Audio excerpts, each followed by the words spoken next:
诸位啊，农历7月马上就要到了，我晓得很多人一到这个时候心里就发毛，觉得这个月阴气重，不吉利，一到晚上连门都不敢出。我告诉你们，全错了，你们把老祖宗的智慧想得太狭隘了。老祖宗把7月叫什么？叫孝亲月。你们要晓得天地间的气机，它不是一成不变的，它是在不断流转的。到了农历7月，正好是一年当中阴阳交替换班的时候。换班的时候是个什么情形？就是大门敞开着，路是最通畅的。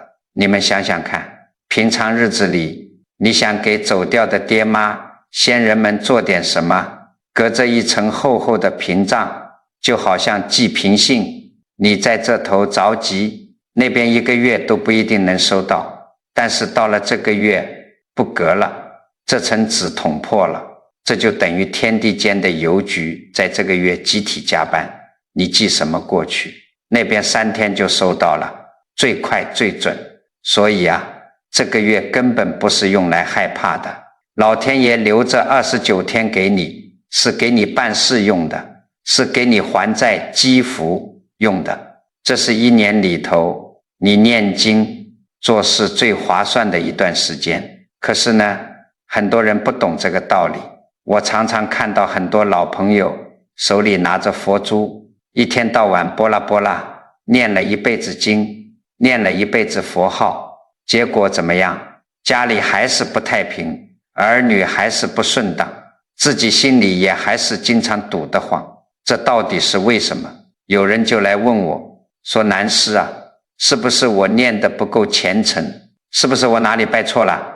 我说都不是，是因为你光念不记啊。这个道理很简单，你把念经当成什么？念经就等于是你在打工赚钞票，你在攒钱，可是你光把钱一分一厘的攒下来，全塞在自己的枕头底下，你从来没填过汇款单，从来没把钱寄出去，你在家里念得头昏眼花，你的先人在那头苦苦等着，可他们1分钱都收不到，对不对？活着的儿女在外头遇到难处了，你这当爹妈的枕头底下明明有金山银山，可他们也沾不到你半点光，因为你没给他们寄过去啊。佛法讲得很清楚，功德这个东西，你不发心把它送出去，它就是死的，就是一潭死水。佛法里有个专门的词叫回向。回向是什么？回向就是填汇款单，就是清清楚楚地写上收信人的名字和地址。你回想一下，你念了这么多年经，跑了这么多年庙，有没有哪一次在你念完之后真真切切地出声说过一句，这份功德我要给谁？没有吧？90%的人都漏了这一句最要紧的话，就因为少了这一句话，你念了一辈子全白忙活了。还有些人说，我回向了呀，我每次念完都讲回向给我家老祖宗，这也没错，但问题出在哪里呢？问题出在你这辈子欠的账不止这一本啊。一个人活在这世上，账目多得很，有的人欠的是先人的账，有的人欠的是身边活人的账，还有的人这辈子的账全欠在自己的嘴上。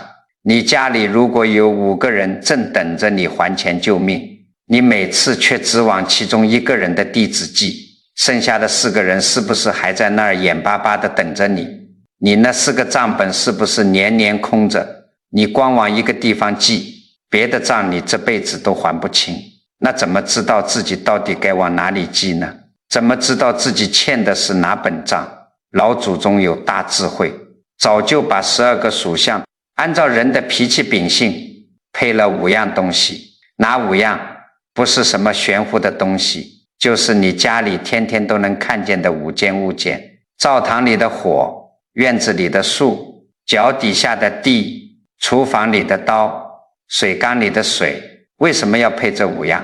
因为人一生下来就是这5种性质，像火的脾气急，像树的，心太软；像水的，耳根子软，脑子活，但没主意；像刀的，性子硬，爱憎分明，容不得沙子；像地的，最能忍闷不吭声，什么委屈都往肚子里咽。你自己到底是个什么脾气？你生下来带的是哪种性子？其实你夜里扪心自问，自己心里最清楚，这绝不是什么算命看相的行话，这是人在娘胎里就带出来的本性。你的性子是什么样，你这辈子就在哪里最容易吃亏，你的账也就跟着你的性子走。所以啊，这五路人该念的经是不一样的，该记的弟子也完全不同。你属什么，决定了你该念哪一部，念完送给谁，决定了你这一个月到底忙了个啥。你搞错了，就像把钱寄到了别人家，人家没收到，你自己的债也没还上。今天我就给你们掰开揉碎了，一路一路的讲清楚。首先是属蛇、属马的朋友，就是咱们老祖宗说的火这一路。你们要晓得，老祖宗拿火来比喻这两桩属相，绝不是随便配的。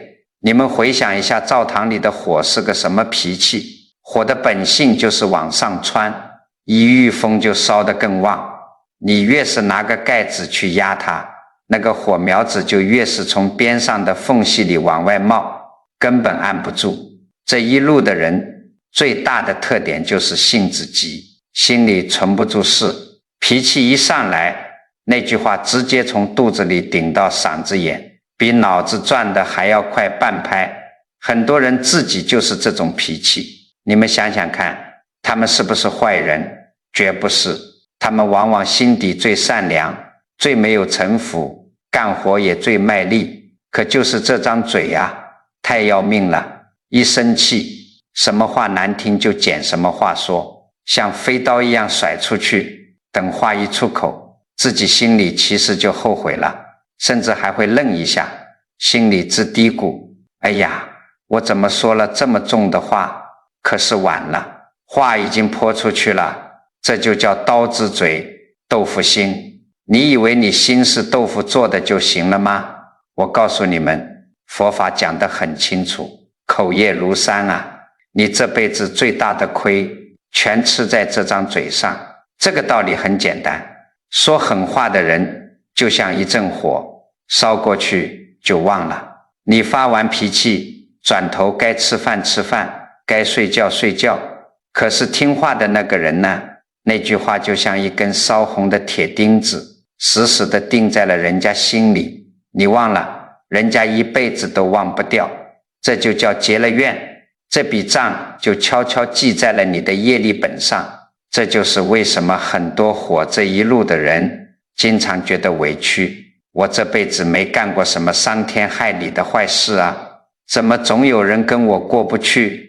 怎么本来挺好的亲戚朋友，走着走着就不来往了？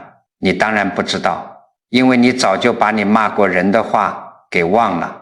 以前有个老木匠，手艺在当地是绝对的首屈一指。他有个徒弟，脑子最灵光，手脚最麻利。老木匠其实在心里把这个徒弟当亲儿子一样疼，想把一生的绝活全传给他。可是老木匠就是典型的火脾气，要求极严，稍有差池，张嘴就骂，骂得极其难听。有一天，徒弟在雕一把木梳的时候，手一抖，磕断了一根梳齿。老木匠正喝着茶，火气腾的一下就上来了，当着全院子人的面，指着徒弟的鼻子破口大骂，你这个笨脑壳，就你这点手艺，连个木梳都刻不好，以后迟早饿死街头，赶紧滚，别在这儿丢我的老脸。你们想想看，20-30岁的小伙子，正是自尊心最要强的时候，徒弟脸涨得通红，额头上的青筋都爆出来了，一句话没说，抓起手里的凿子狠狠砸在地上，转头就走。从那天起，徒弟再也没登过师父的门，他心里憋着一口恶气，发誓一定要混出个人样来给那老头子看看。一晃30年过去了，徒弟吃尽了苦头，后来做木材生意发了家，成了大老板。可这30年里，他逢年过节从来没去看过师父一眼。别人一提起老木匠，他就咬牙切齿说，我能有今天全靠他当年咒我饿死街头。后来有一天，徒弟突然接到信，说老木匠不行了，要咽气了。徒弟坐在豪车里犹豫了半天，最后还是去了。他不是去报恩的，他是想穿着光鲜亮丽的西装，站在病床前给师父看看自己没有饿死街头。可是等他赶到的时候，老木匠已经断气了。师娘在旁边哭成了一个泪人。师娘拉着徒弟的手说，你师父昨天半夜就不行了，一直撑着不肯闭眼，说要等你来。他手里死死攥着一样东西，谁也掰不开。徒弟走上前，看着师父瘦骨嶙峋的遗体，心里五味杂陈。他轻轻去掰老木匠那只枯槁的手，老木匠的手因为做了一辈子木活，长满了老茧。徒弟一点一点把手指掰开，手心里掉出一件东西。徒弟一看，双腿一软，扑通一声就跪在了地上，眼泪夺眶而出，连肠子都悔青了。手里攥的是什么？就是30年前徒弟当年刻坏的那把第一把断了齿的木梳。木梳早就被老木匠摸得油光发亮了。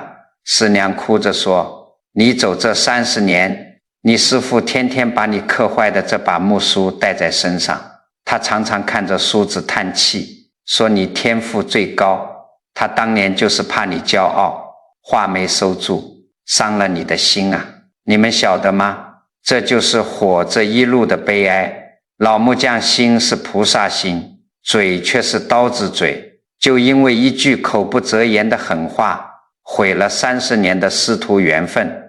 他临死都带着深深的遗憾和内疚。那徒弟呢，恨了师父30年，结果发现自己恨错了，这块石头压在心里，后半生都得在懊悔中度过。这口业的账太重了。到了农历7月，这29天里，你们活这一路的人最容易栽跟头。为什么？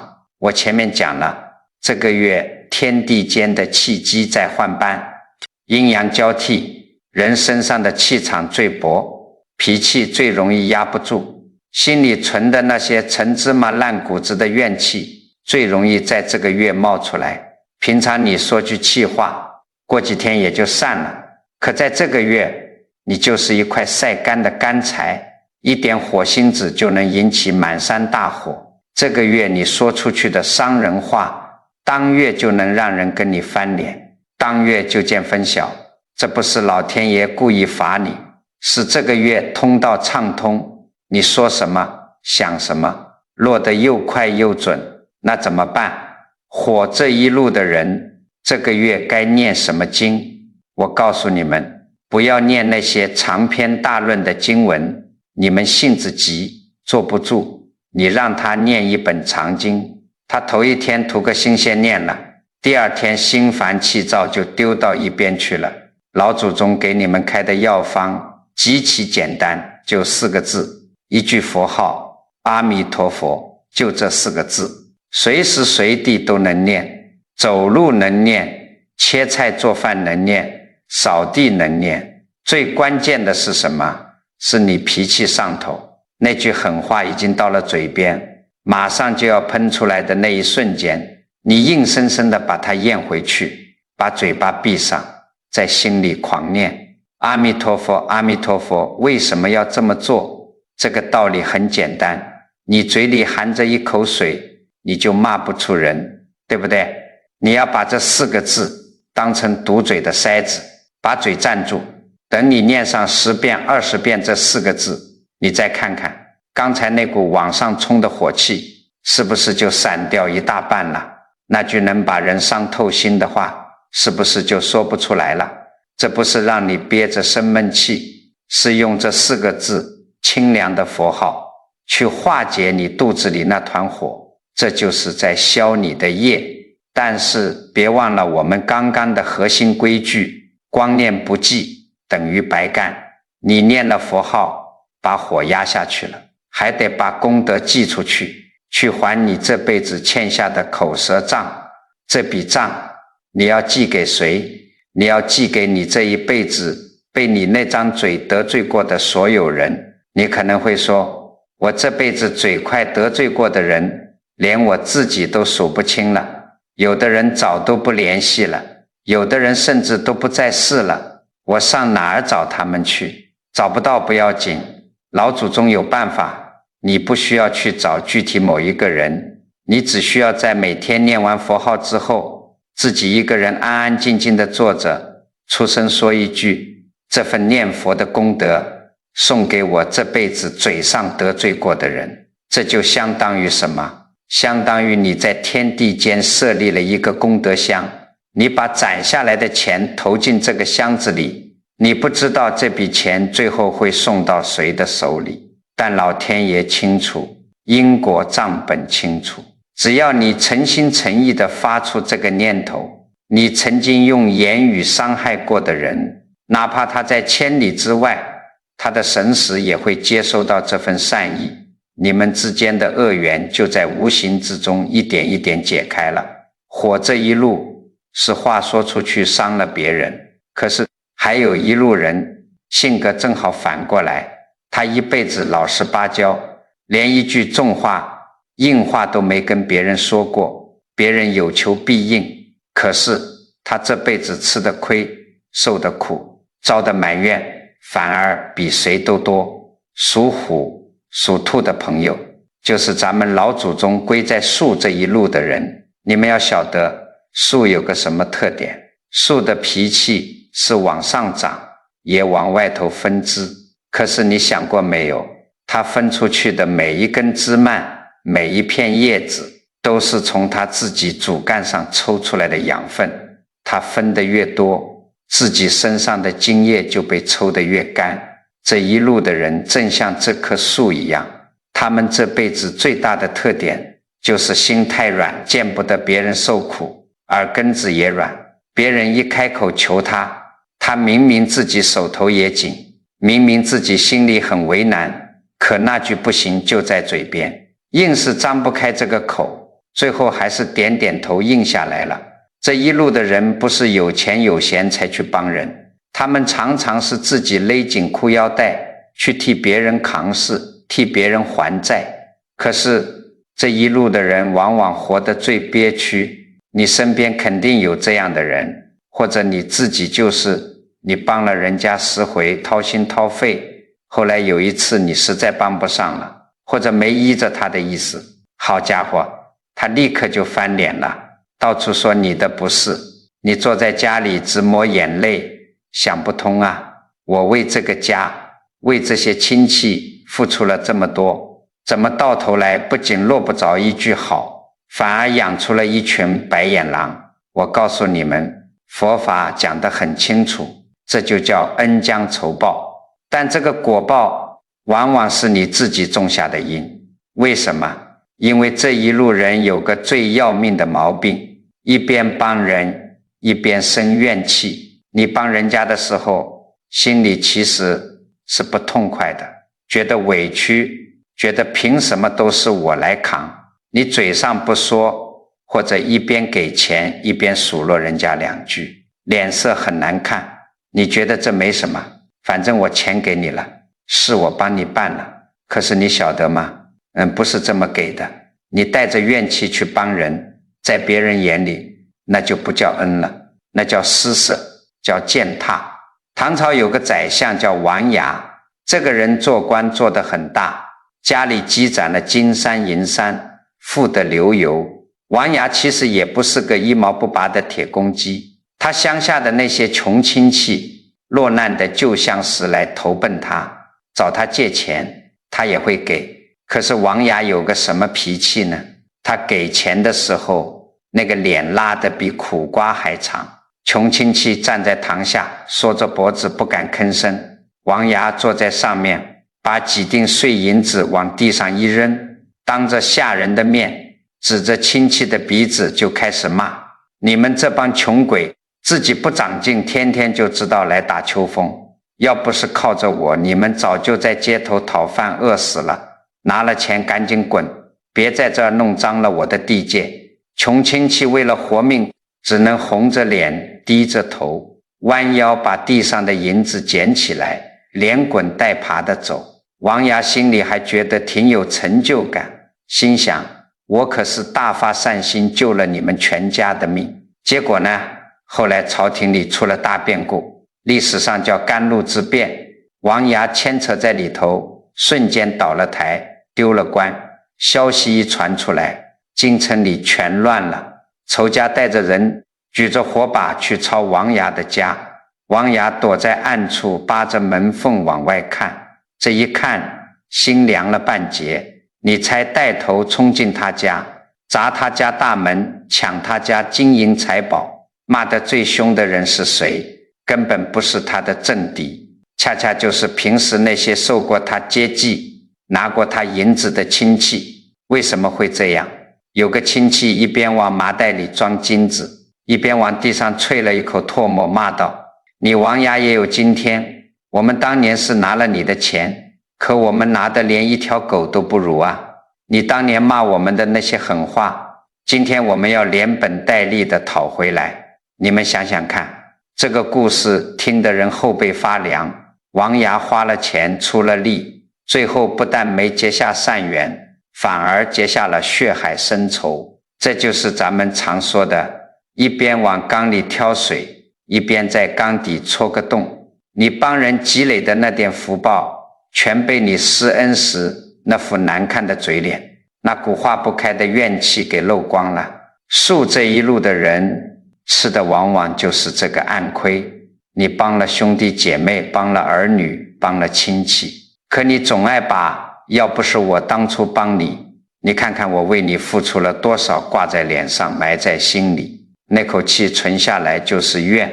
怨气压在你身上，不仅消耗你的身体，让你整天这儿疼那儿病，更会化解掉你所有的功德。人家不记得你的恩，只记得你的怨，这笔账不在人家那儿，全记在你自己的心上了。所以到了农历7月这29天，树这一路的人一定要抓紧时间，把心里的那个结打开。怎么打？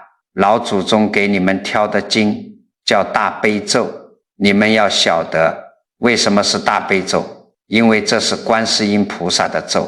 你们心软，见不得人受苦，这一点跟观世音菩萨很像。你们有菩萨心肠，可你们跟菩萨差了什么？差就差在菩萨救苦救难，救完了转身就走，心里不留一丝挂碍，不留一丝怨气。而你们救了人，却把怨气扛回了家，压在自己心底。你念大悲咒，每天念上7遍，不是求菩萨来帮你，而是要用这个咒语的能量，把你自己心里的那口苦水交出去。学菩萨那个不留怨，帮人挑担子，挑到了地方就把扁担放下，别傻乎乎的一直扛着扁担回家睡觉，那不累死你才怪。念完这7遍大悲咒，这功德寄给谁？这个地址非常关键，你们不要往远处寄，就寄给眼前那个跟你有怨结的活人。你心里现在肯定能浮现出一个人的名字，可能是你那个不懂感恩的儿女，可能是借钱不还的亲戚，也可能是曾经伤害过你的另一半。你心里觉得委屈，觉得他欠了你，我告诉你，回向给他。你不需要去找他，不需要给他打电话，也不需要跟他和好，你只管自己关起门来，出声说一句，愿以此念咒的功德送给某某某。有人听了不干了，他对我那么差，我恨他还来不及，我还把功德送给他，凭什么？这个道理很简单，你手里死死攥着一块烧红的炭，你想等以后有机会砸他，可是你赚了5年10年，他早就搬走了，或者在别处过得好好的，可是你自己的手却被烫得血肉模糊啊！你回向给他，把功德送给他，不是在放过他，是在放开你自己的手，是在放过你自己。这口气只要一送出去，你们之间的恶缘就剪断了，你这棵树才能重新抽出新芽来。火这一路伤在嘴上，树这一路伤在心软。可是我告诉你们，还有一路人，这2样毛病都不沾，他们这辈子最大的坎是活得没有定盘心，永远被别人牵着鼻子走，最后替别人付了惨痛的代价。属猪属鼠的朋友，就是咱们老祖宗说的水这一路。你们要晓得，水的脾气是什么？水最大的本事就是能装进任何一个容器里，你把它倒进方盆里，它就是方的；你把它倒进圆筒里，它就是圆的。所以咱们老祖宗拿水来比喻这一路的人，说你们聪明随和，会看眼色，走到哪儿都能跟人打成一片。可是水最大的毛病也恰恰出在这里，它自己没有形状，没有骨头。这一路的人啊，这辈子最大的死穴就是耳根子太软。你们想想看，你是不是常有这种事？本来自己在家里把主意打定得死死的，结果出门碰见个老相识，人家拉着你聊了半个钟头，跟你分析这个分析那个，你一听，觉得人家说的有道理，脑子一热，主意全变了。今天听老张的，觉得老张对，明天老李跑来一通说，又觉得老李对，到最后回过头来一想，你自己到底想要什么，你自己都说不上来。这不是你没脑子，是你脑子太活了，像水一样随波逐流。这个道理很简单，水自己是不会拐弯的，是两边的河岸逼着它拐的。这一路的人一辈子吃过最大最痛的亏，就是替别人的主意付了惨痛的代价。你看，往往是别人跑来劝你干一件事，或者投资，或者买房，或者掺和人家的家务事，你听了人家的话，你信了，你亲自动手去做了，结果呢，事情搞砸了，出大乱子了。那个当初拼命劝你的人，把嘴巴一抹，拍拍屁股走人了，人家一点责任不用担，因为人家没拿刀逼你呀。最后这笔烂账全算在了你的头上，你连个喊冤的地方都没有，因为手是你自己动的，字是你自己签的，你能怪谁？只能怪你自己那道关没守住。三国时期天下大乱，有个大军阀叫袁绍，袁绍这个人出身极好，手底下的兵马比谁都多，粮草堆得像山一样，可以说他手里捏着一把最好赢的牌。可是袁绍这个人正是最典型的水性，多谋寡断，耳根子软到了极点。他手下有一帮谋士，天天在他耳朵边上吵，今天这个说要打，明天那个说要守。袁绍坐在大帐里，摸着胡子，觉得这个说得对，那个说的也有理，脑子里成了一锅糊涂粥。后来到了官渡之战，这是决定生死存亡的关键时候，他手下有个最刚直的谋士，叫田丰。田丰看清了局势，跑来死死劝他，说主公啊，现在千万不能打，咱们得耗着，一打就要吃大亏。这话是真话，是掏心窝子的救命话。可是袁绍旁边有个小人叫郭图，郭图跑过来一顿溜须拍马，顺带把田丰一通抹黑。袁绍这水做的性子立刻就被谗言给带偏了，他不但不听田丰的，反而一拍桌子，叫人把说真话的田丰用铁链子锁起来，关进了死牢里。结果怎么样？袁绍听了郭图的馊主意，盲目出兵。人家曹操半夜里带人去烧他的粮草，一把大火把袁绍囤积在乌巢的粮食烧了个精光，火光把半边天都映红了。前线的将士一看没饭吃了，瞬间崩溃。袁绍那100万大军几天功夫就灰飞烟灭，最后袁绍吓得魂飞魄散，连头盔都跑丢了，带着几百个残兵败将，骑着一匹马仓皇逃命。袁绍逃回去之后急火攻心，没多久就病死了。你们想想看，袁绍临死前躺在病榻上闭着眼睛，他能不后悔吗？他心里该有多怄气呀！当初给他出馊主意的郭图，看风头不对，转身就跑去投降别人了，人家连根汗毛都没伤着。可是袁绍呢，赔上了祖宗几代人打下的基业，赔上了上百万人的性命，最后连自己的老命也搭进去了。这就叫替别人的主意买了单。你们随这一路的人，一辈子最大的业力就欠在自己一次次糊涂的决定上。老祖宗说，到了农历7月癸月这29天，别的路人要防的是自己的脾气，而你们这一路人最要防的是别人的嘴。这个月家里往往要祭祖办法事，人来人往，七嘴八舌，你耳朵里进的话会比平常多出1倍。你本来就耳根子软，这个月阴阳交替，你的心神最容易乱，最容易被别人的话牵着鼻子走，一冲动就做出让你后悔半辈子的决定。我告诉你们一个保命的法子，这个月里不管别人跑来跟你说什么好听的着急的，你都先点点头应着，但绝不当场拍板。把这杯浑水放3天，等泥沙沉下去了，水清了，你自己再做决定。那么这个月你们该念什么经来护住自己？老祖宗给你们挑的是心经。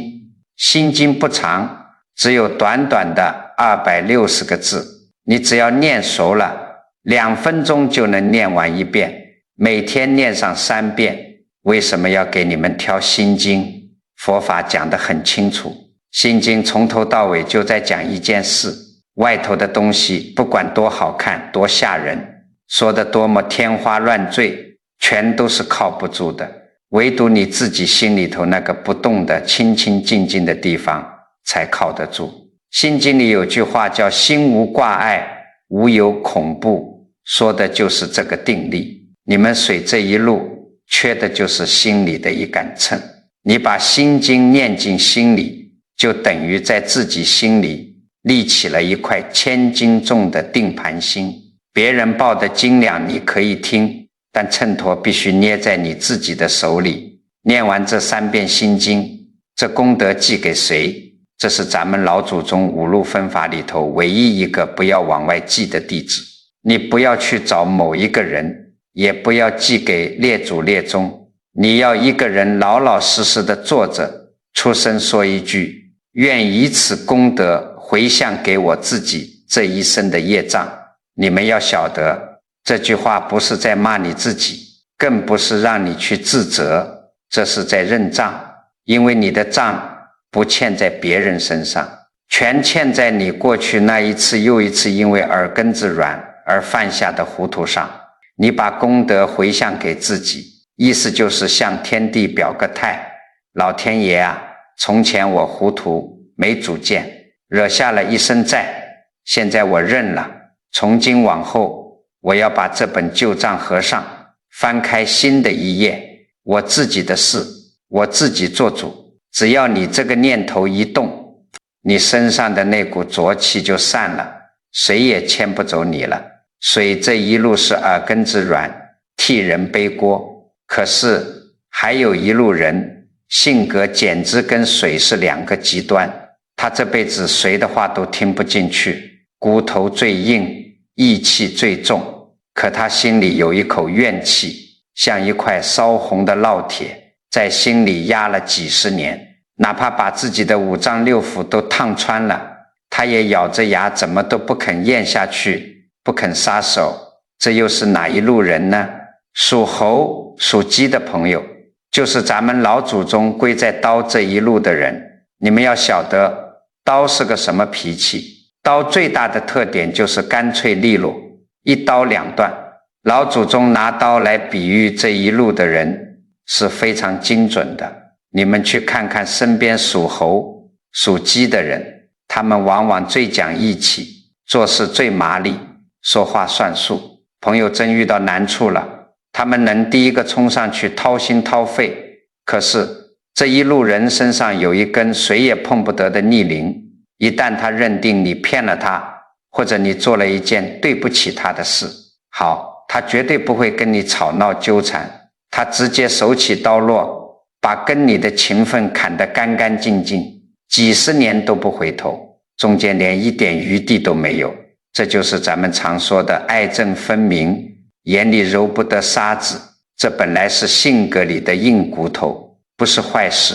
可是佛法讲得很清楚，凡事只要走到了极端，那就是业力。刀这一路的人一辈子最大的一笔糊涂账，就沉甸甸地压在4个字上：不肯原谅。这个道理很简单，你觉得那个人伤了你，你一刀砍下去，跟他断了往来，当时那一瞬间你心里觉得特别痛快，觉得我这个人有骨气，我不受这份窝囊气。可是你砍断的只是表面上的关系，你根本砍不断你自己心里的那口怨气。那件事明明已经过去10年20年了，表面上你平时一点事都没有，该吃吃该喝喝，可只要旁边有人无意中提起了那个人的名字，你的脸色瞬间就变了，心里的火蹭的一下就冒出来了。这就说明什么？说明你根本没有放下，你以为你是在惩罚他，其实那口气一直压在你自己的5脏6腑里。你恨了他30年，人家这30年在外头该发财发财，该享福享福，过得挺好，只有你一个人大半夜躺在床上想起来，气得睡不着觉，只有你一个人在这深深受疼。有个老阿姨脾气就特别刚烈，30年前她亲弟弟在外头惹了天大的祸，欠下了一大笔还不清的烂账，被一帮道上的人逼到了绝路。老阿姨急得团团转，跑去求自己的丈夫，想让丈夫拿家里的积蓄去救弟弟一命。结果呢，她那个平时温和的丈夫那天脸色铁青，冷冰冰地说了句：这事我管不了，也绝不会出1分钱，你要是敢拿家里的钱去填那个无底洞，咱们今天就离婚。丈夫不仅见死不救，还当场起草了离婚协议，连夜逼着她签了字，把她和孩子扫地出门。这老阿姨气得浑身发抖，觉得这男人冷血到了极点，她咬破了嘴唇签了字，带着孩子走人。从那天起，她心里就结下了一块死疙瘩。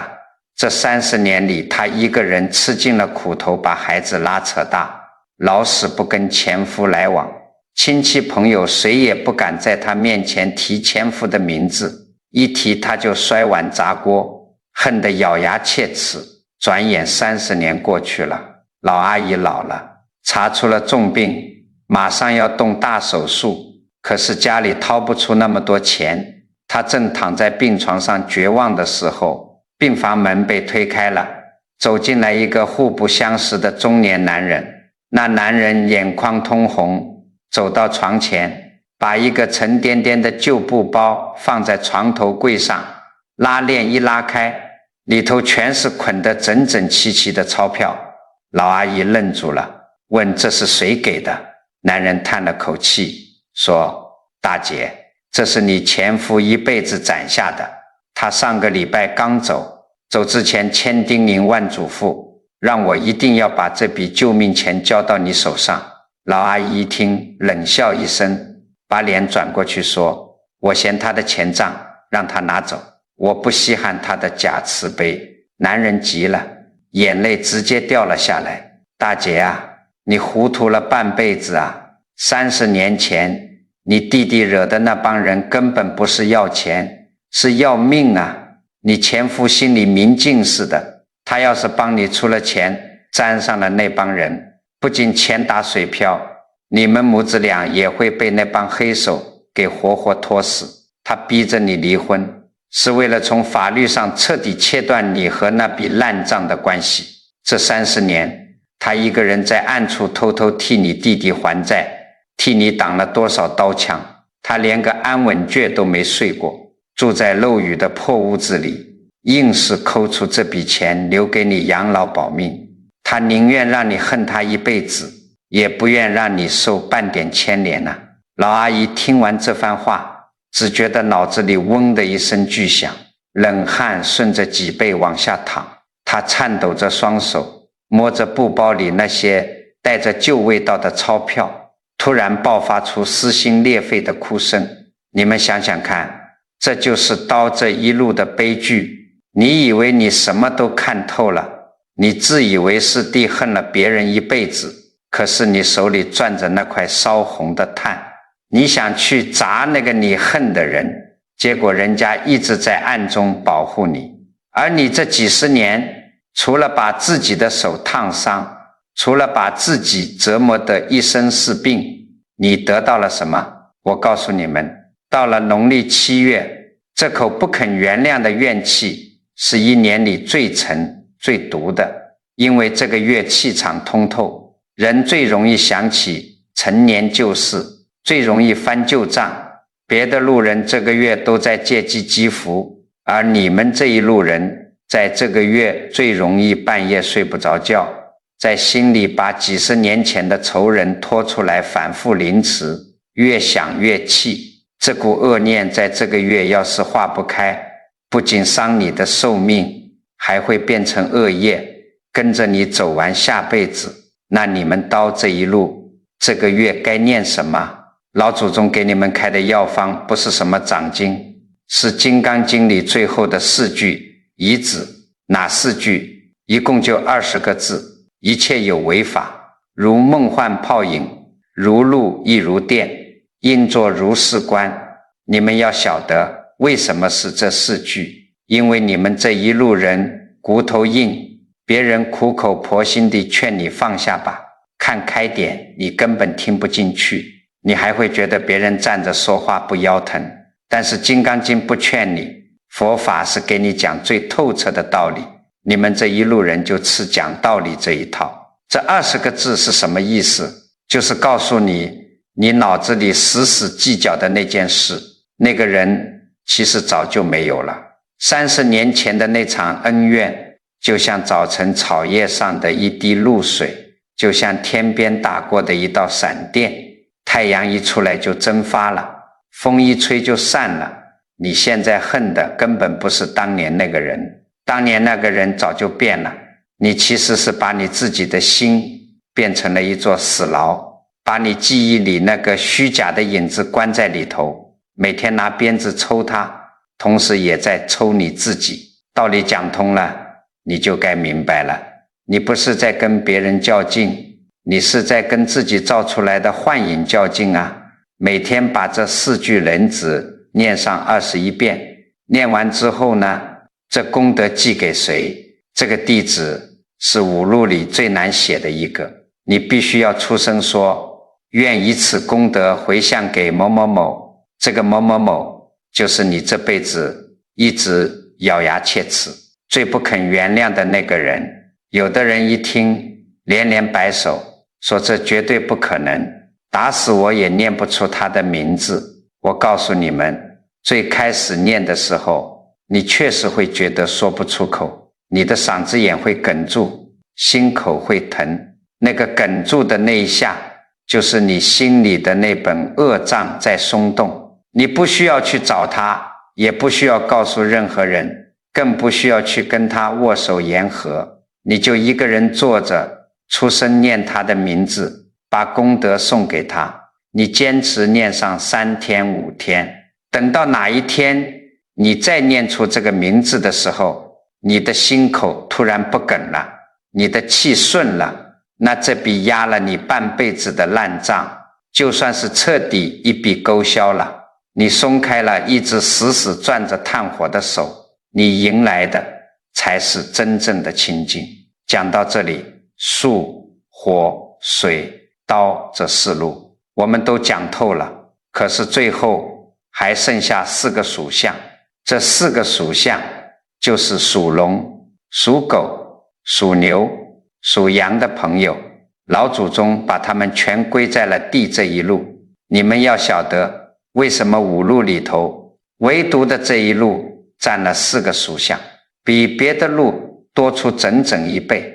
因为老祖宗看得很明白，在这个世间，树要长在地上，火要烧在地上，水要流在地上，刀掉下来最后也是落在地上。一家人里头总得有一块最厚实最能承载的大地，把所有的东西都托住。如果你生在这4个属相里，那你多半就是你们家里那块沉默的地。地的脾气是什么？地不吭声啊，你往上头倒金银珠宝，它接着；你往上头泼脏水倒干水，它也接着。这一路的人最大的特点就是能忍能扛，不诉苦。家里要是出了天大的乱子，别人都慌了神，你去问他，他多半也就是咬着牙皱着眉头憋出一句没事，天塌下来有我顶着呢。他们一辈子老老实实本本分分，甚至活得有些木讷，可是这恰恰是这一路人心里最苦最想不通的地方。很多人跑来找我哭诉，说我这辈子没害过人，没占过别人的便宜，我怎么就过得这么难呢？我怎么就一身的病？怎么日子就这么紧巴？干什么都不顺当？这老天爷是不是瞎了眼啊？我告诉你们，老天爷没瞎眼，佛法讲得很清楚，因果是绝对不会错的。可是你肚子里面压着的那本账，往往根本就不是你自己欠的。这个道理听起来很残忍，但这就是真相。地不生事，可地什么都接。上一辈老祖宗留下来的那些烂摊子，没还清的债，最后落到哪里？全落到了这块地上。你以为你只是在过你自己的日子，其实你是在替整个家族扛着那口沉甸甸的黑锅。老祖宗常说余庆余殃，这余留下来的灾殃总得有人来承受。你性格像地，你不吭声，这股业力自然就全压在了你的脊梁骨上。唐代有一位千古名相叫狄仁杰，大家都知道他断案如神，可是很少有人知道狄家祖上其实是背着极其沉重的业力的。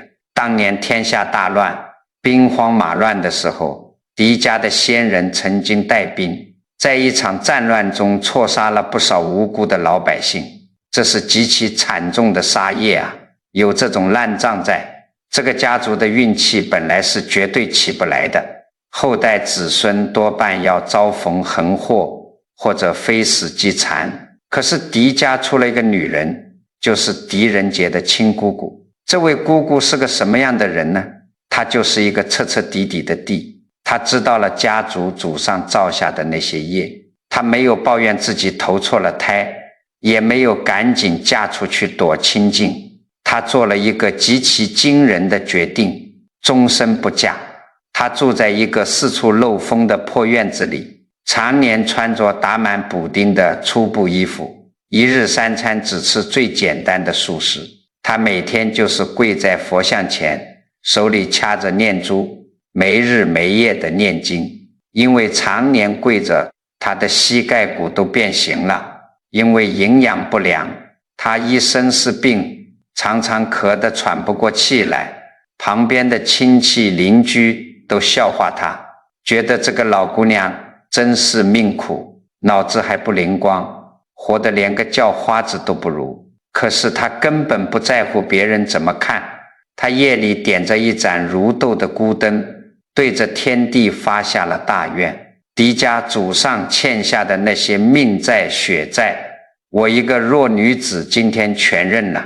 我用我一辈子的苦修，把我身上所有的福报，所有的功德，全都回向给狄家的门风，去填平那个血亏的窟窿。你们想想看，他这是在干什么？他这是把自己活成了一块大地呀！他张开双臂，把家族里那些看不见摸不着的煞气怨气全吸进了自己的身体里，用自己的病痛和穷苦去化解。结果怎么样？就是因为有这块地在最底下死死地垫着，托举着狄家祖上的那笔烂账终于被平掉了，家族的福报重新汇聚起来，这才托举出了一个狄仁杰。狄仁杰在朝堂上呼风唤雨的时候，别人都说狄家祖坟冒青烟了，风水真好。他们哪里知道狄家最好的风水是那个在破屋子里一身病痛，拨着念珠默默扛下一切的姑姑。你们这4个属相的人有时候受苦，真不是因为你做错了什么，你是在替上一辈还债，你是在给下一辈子孙铺路啊！你就是你们家那个默默承受一切的姑姑。可是你不能就这么傻扛着，人力是有尽头的。你一个人扛着几代人的烂账，总有一天你的身体会垮掉，你的精神会崩溃，最后连你的儿女也会被这股业力拖下水。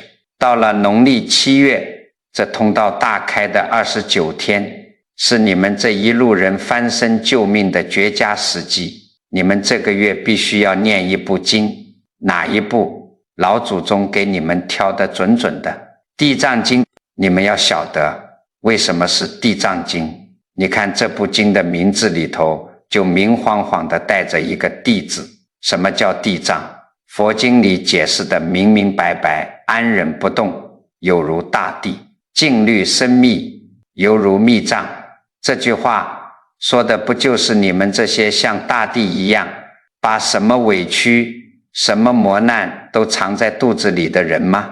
这部经可以说就是专门为你们这一路人量身定制的。而且地藏经从头到尾讲的核心是什么？讲的就是孝亲，讲的就是替上一辈化解业力，超度那些冤亲债主。你本来就在替家族扛债，那你就要借着这部经的力量扛得明明白白，借着地藏王菩萨的大愿力，把这笔烂账彻底清算掉。我知道有人一听地藏经就直摇头，说南师啊，那部经太长了，好几万字呢，我这老眼昏花的，一天根本念不完，我发怵啊！我告诉你们，不要发怵，佛法是最圆融的。老祖宗从来没说非得让你一口气念完，你一天念不完，你分3天念嘛。你把一部地藏经分成上中下3卷，一天念1卷，哪怕你念得结结巴巴，只要你心诚到了地府那个邮局里，照样是最重的筹码，实在连字都认不全的，你就每天念南无地藏王菩萨这几个字，念上1000遍，效果是一样的。一担粮食你挑不动，分3趟挑，总能挑到家。念完之后，最关键的一步来了，这笔巨大的功德你要寄给谁？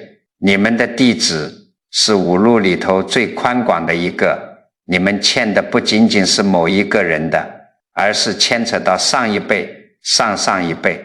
所以你们回向的时候必须要出声这么说：愿以此功德回向给我家历代宗亲，以及那些我叫不出名字的怨亲债主。你们要晓得，咱们往上数3代，你能叫出几个人的名字？那些叫不出名字的先人，那些在不知不觉中被你们家族伤害过的众生，他们一直在下头受苦，那股怨气就顺着血脉的根一直缠绕在你们这些地的身上。这就是你觉得日子堵心、运气不济的根源。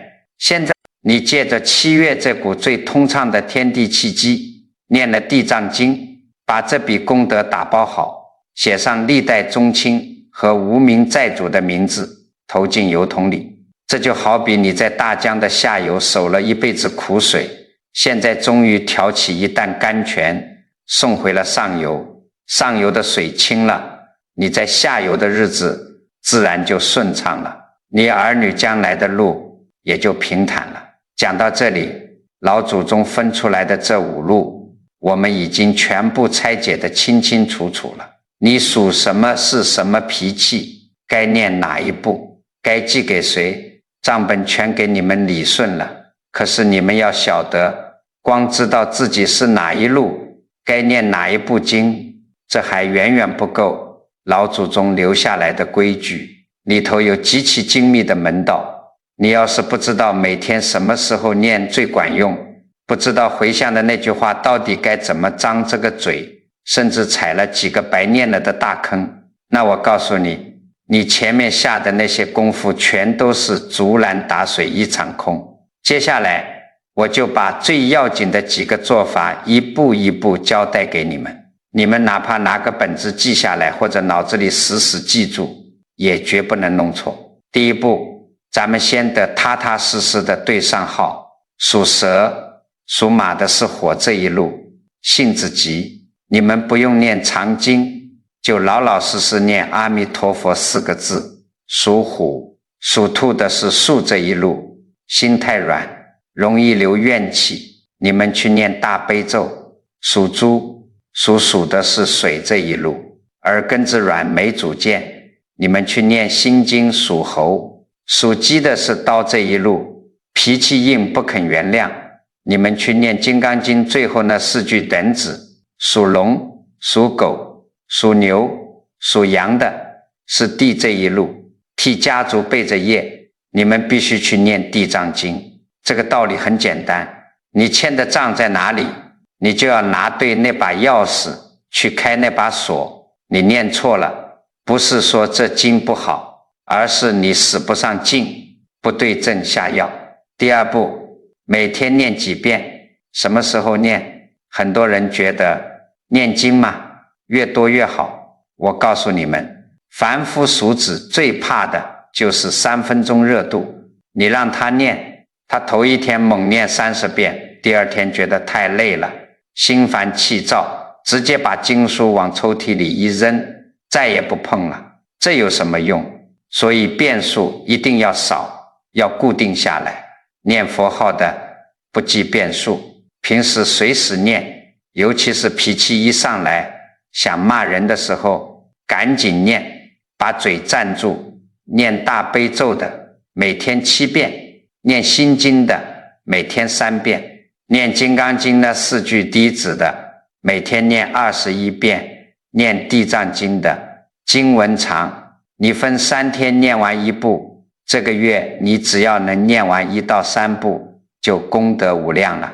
时辰上最好选在早上起来刚漱完口，或者晚上临睡前，这2个时候天地间的气机最静，你自己的心也最静，念出去的能量最纯粹。第3步也是最要紧的一步，回向的那句话到底怎么说？你们要晓得，回向就是填汇款单，这单子必须要清清楚楚。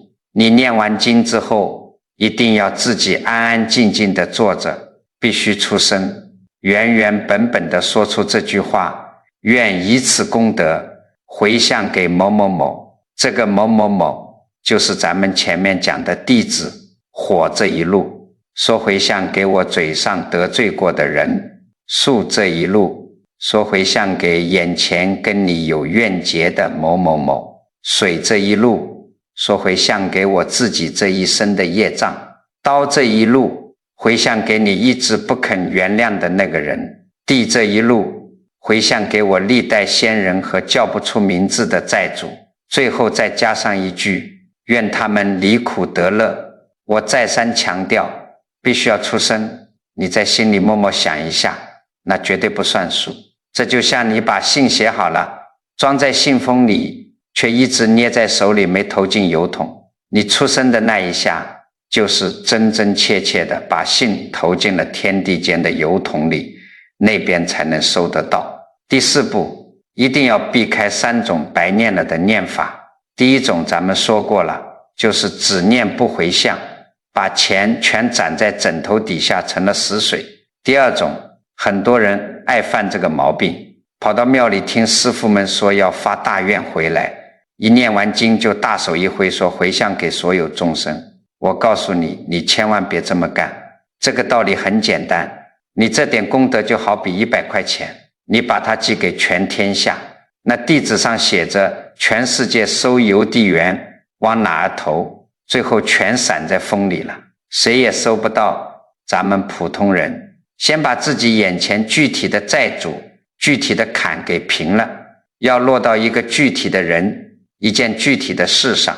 第三种最可惜，就是一边念经一边算账，嘴里念着阿弥陀佛，心里想着那个杀千刀的当年怎么骗了我的钱。你这哪里是在念经，你这是在念他的，不是。这样不仅没功德，反而把那股怨气给放大了。第五步，有人会问，我年纪大了，眼睛看不清字，有些经文太长，我实在念不动，怎么办？佛法是最慈悲的，绝不会难为人。你念不动，你就拿个手机放录音，你安安静静的坐在旁边听，心里跟着默念，这就跟自己念一样算数。你如果连字都不认得，那五路里头不管你属什么，你就老老实实念阿弥陀佛这4个字。这4个字哪怕是3岁小孩都念得动。如果是念地藏经实在念不完的，你就念每一品的开头和结尾，能念多少念多少。老祖宗从来没有规定过念不满就不算数，看的是你那颗发出去的诚心，千万别为了凑遍数去为难自己，把自己搞得苦大仇深的。第六步，怎么知道这功德真记到了，真管用了？功德这东西看不见摸不着，可是你自己的身体和心是绝对有感应的。如果你夜里做的梦变了，以前总是梦见被人追着跑，找不到回家的路，或者总是梦见黑漆漆的脏水，现在这些梦少了，或者你梦见过世的亲人面色变得红润，穿着干净的衣服来看你，这就说明到了。还有，当你再说起那个你恨了半辈子的人的名字时，你发现心口那个地方突然不梗了，气顺畅了。再或者早上睁开眼睛的第1秒钟，脑子里不再是那件压得你喘不过气的烦心事了，心里觉得敞亮。只要这3样里头出现了一样，我就恭喜你，你的诚心把那笔烂账给平了。最后，在这个农历7月里头，除了念经回向，你们在日常生活里还必须时时守住3件小事。第一，绝对少说丧气话，少说我这辈子完了，或者真没意思这种话。第二，绝对不跟人赌咒发誓，不要动不动就说要是怎么怎么样，我就天打雷劈。第三，家里如果要烧香供清水，点上香之后，人千万别马上走开，要在跟前安安静静的站一站，陪一陪。为什么要守这3条？我前面反复讲，这个月阴阳交替，路是最通的，好话坏话老天爷和底下的邮局都收得最快。你一边辛辛苦苦念经积福，一边又满嘴狠话怨话，这就等于你一手往水缸里倒甘泉，另一手拿着锥子在水缸底死命地戳洞，把你辛辛苦苦攒下的福报全漏光了。这7步实操就是保命保家运的底线，你们千万要记牢。讲到这里，整个老祖宗5路的秘密和破局的法子算是全都托付给你们了。不过咱们讲了这么多，我知道你们很多人年纪大了，听着听着后面就忘了前面，没关系，我最后再给你们啰嗦一遍，你们在心里头跟着我再过一遍。属蛇属马的是火这一路，你们就老老实实念阿弥陀佛，念完出声说，寄给你这辈子嘴上得罪过的人。属虎属兔的是树这一路，你们去念大悲咒念完出生说，寄给眼前那个跟你有怨结的活人，属猪属鼠的，是水这一路。你们去念心经，念完出生说，寄给你自己这一生的业障，属猴属鸡的，是刀这一路。你们就去念金刚经最后那4句，念完出生说，寄给你一直不肯原谅的那个人。最后呢，属龙属狗属牛属羊的，是地这一路，也是最苦的一路。你们必须要念地藏经，念完出生说，寄给你家历代的先人和那些叫不出名字的债主，每天早上或者睡前念，念完一定要自己亲口出声，把回向的话说出来。这个月千万别说丧气话，别跟人发毒誓，守住这几条，你的功课就算做圆满了。这最后一句最要紧的话，你们今天一定要真真切切地听进心里去。我今天费这么大劲讲这些，绝对不是要吓唬你们，不是要你们去怕这农历7月，恰恰相反，我告诉你们，这29天根本不是什么过不去的坎，这是老天爷在这一年里头大发慈悲给你们留的一段最好的日子，这是个天大的机会啊！平常日子里，你想给走掉的爹妈、先人们做点什么，隔着一层厚厚的阴阳屏障，你使不上劲。可是这个月不隔了，通道全打开了，平常你心里头那口怨气，那笔烂账死死压在心口上放不下。可是这个月，只要你老老实实念上几遍经，出声说一句回向给谁，那个死结他自己就能松开。你别的什么花里胡哨的法事都不用去做，就每天哪怕抽出10分钟念上3遍，把功德送出去。只要这一个月坚持下来，你自己就能清清楚楚地感觉到心里压着的那块大石头变轻了，化掉了。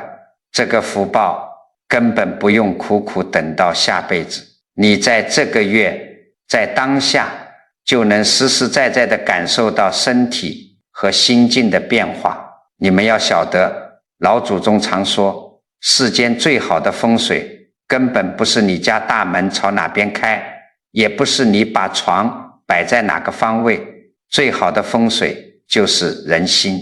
一个人命运最大的翻盘，最大的改命，全在3个词上：改念、改行、改因。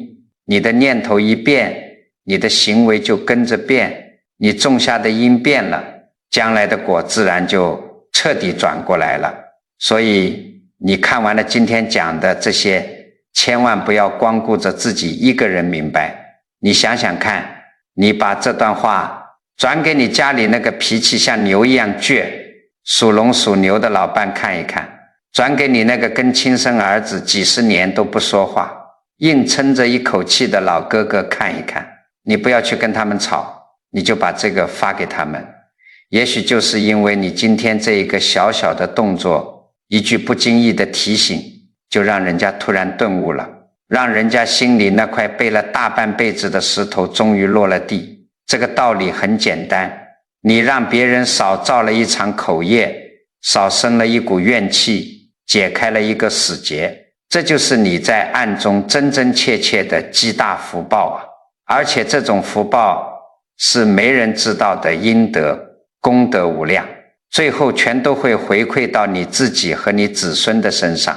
如果你觉得我今天掏心窝子讲的这些大白话对你哪怕有一丁点的帮助和启发，请你动动手指给咱们这个视频点个赞，点个关注。文字是有不可思议的力量的，人的念头也是有巨大能量的。我希望你们看完之后都能在评论区里写下一句善言。你可以写愿我家先人离苦得乐，或者写一句愿家宅平安。千万不要小看这一句话，咱们这里有千千万万个老朋友，当千千万万人的善念在同一个地方汇聚起来的时候，那个形成的纯净能量场，那个慈悲的磁场威力是极其不可思议的。你在评论区里写下的每一句善言，最后都会化作无形的福泽，完完全全地回向到你自己和你的家人身上。